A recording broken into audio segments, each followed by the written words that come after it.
Mais revenons à ce qui m'a été demandé de traiter sur la rénovation énergétique. Alors, vu du citoyen, alors je caricature, comme ça permettra d'être vite compris. D'abord, le sujet est complexe. Tous les jours, il y a de nouvelles technologies, tous les jours, il y a de nouvelles normes, et tous les jours, il y a des incitations fiscales qui ne sont jamais les mêmes, et le temps que vous preniez votre décision, généralement, l'incitation fiscale qui vous intéressait à un sujet a disparu, et donc, bon, voilà. Donc ça, c'est vu du citoyen, c'est particulièrement complexe.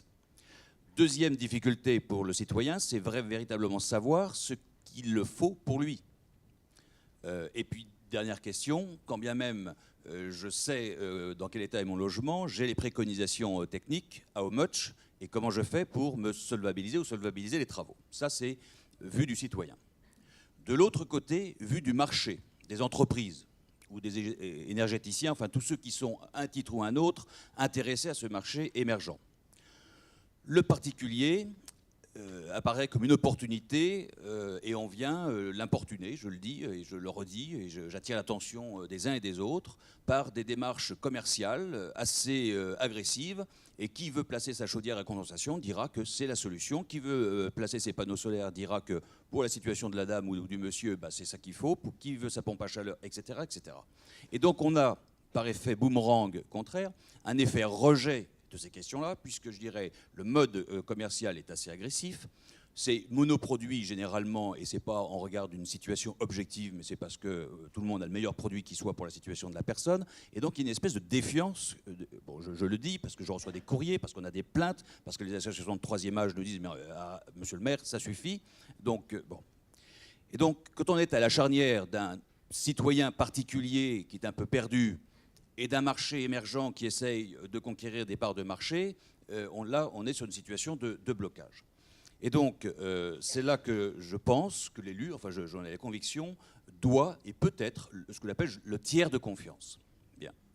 Et donc, à ce moment-là, d'abord, de notre part, la question de la transition énergétique, j'ai rien à vendre, et donc on peut être un agent de sensibilisation totalement désintéressé. Et donc on peut couvrir un spectre extrêmement large, le plus large possible, au fur et à mesure qu'il s'enrichit des trouvailles techniques, technologiques diverses. Et donc on peut, par différents biais, moyens, y compris en passant par les écoles et autres, être donc un sensibilisateur désintéressé.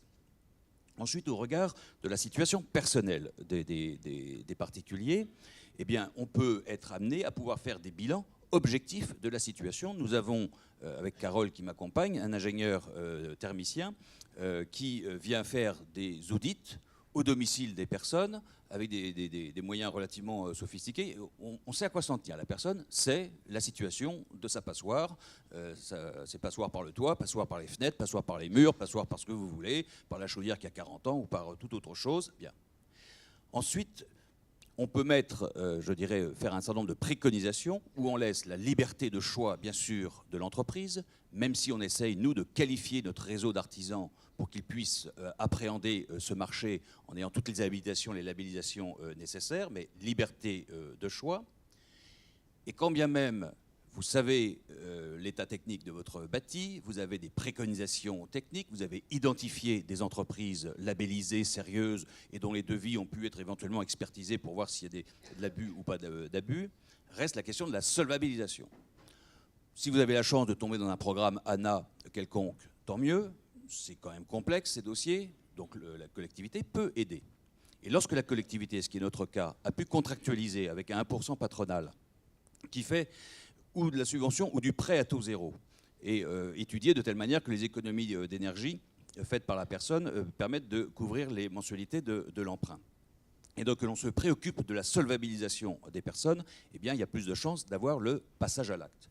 Et il y a plus de chances de redonner confiance à des personnes qui savent qu'elles seront accompagnées techniquement, accompagnées financièrement, et je dirais par un tiers qui n'a aucun intérêt direct à la chose, sinon comme intérêt pour moi, d'éviter la précarité énergétique. Et deux mots sur la précarité énergétique, parce que c'est ce qui guette ces grandes nappes pavillonnaires. Il y a deux types de précarité énergétique. Il y a celle qui est déjà connue, déjà déclarée.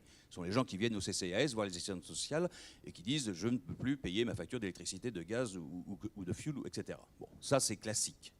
Mais il y a cette deuxième précarité énergétique qui est invisible, mais qui va nous éclater dans quelques années, ce sont ces personnes qui sont encore solvables pour payer l'énergie de leur passoire, mais qui, lorsqu'ils vendront leurs biens, affublés d'une étiquette assez défavorable en termes de performance énergétique, seront obligés de baisser le prix. À ce moment-là, les gens avertis n'iront pas acheter leurs biens, et ce sont des familles assez peu solvables qui viendront acheter leurs biens, attirées par le faible coût, et qui, rentrant dans ce logement, ne se sont pas aperçues qu'elles auront quasiment la moitié ou l'équivalent de leur emprunt bancaire à mettre pour l'énergie de leur maison. Et à ce moment-là, vous tombez dans la précarité, dans la grande précarité. Et qu'est-ce qu'on fait à ce moment-là? Eh bien, on sous-loue le garage, on sous-loue les caves, on sous-loue les greniers, on cloisonne les maisons. Et donc, c'est comme ça qu'on voit arriver une nouvelle manière de marchand de sommeil qui, pour rentabiliser des investissements qu'ils ne peuvent pas porter financièrement, eh bien, font de la sous-location pour des familles qui ne sont pas très regardantes sur les conditions de logement qui leur sont faites. Et donc, c'est comme ça qu'on fait une mutation du pavillonnaire extrêmement préoccupante.